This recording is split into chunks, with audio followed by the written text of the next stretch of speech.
are not strangers to invasive species. We have had a lot of visits by the Japanese beetle, especially in our ornamental plants, our roses, our linden trees, and we've also not been strangers to the emerald ash borer and the destruction of our young and old ash trees. So why do we have such problems with invasive species? Well, when some new population of insect comes to Nebraska where they've not been before, they don't have any natural enemies or predators. We are not educated about them. We are not on the lookout for them. We haven't scouted, and therefore we don't have any management opportunities for that. But we don't know what we don't know. So we're going to talk a little bit about invasive species and what you can do to stop them. Invasive species are difficult to manage. It takes a lot of money to try to employ some of the tactics and some of the control methods because we don't know what will work.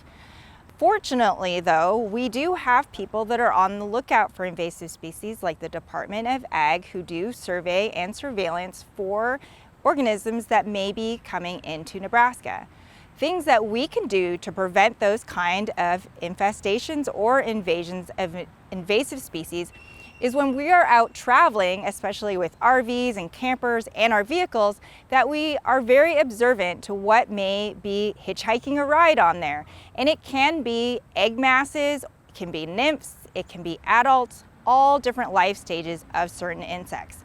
The ones that I'm thinking about right now are the spotted lanternfly, which has been in the United States since 2014 and has been seen in Iowa, though not thought to be established. And we do expect them in the future. We also are on the lookout for ticks. We do tell everyone to check themselves for ticks after outdoor activities because we want to protect human health.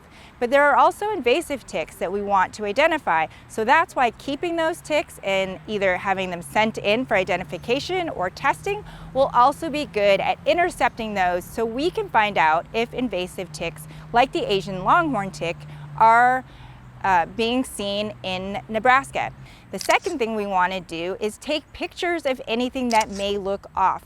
If you do think it's one of those organisms that may be on the invasive species list and something to look out for in Nebraska, then you want to take a picture before you step on it and make sure that we are looking at that. You can bring that to your local extension office, you can send it to Backyard Farmer, you can locate someone from the Department of Ag to take a look.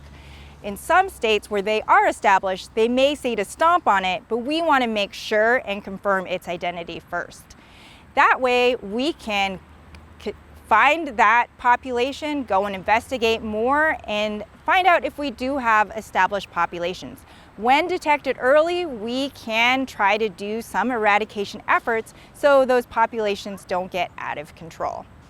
So don't panic, but be observant when you're outside. Make sure to pay attention to any invasive species lists. The Department of Ag and us at Backyard Farmer will let you know when we need you to get out and help us scout for these.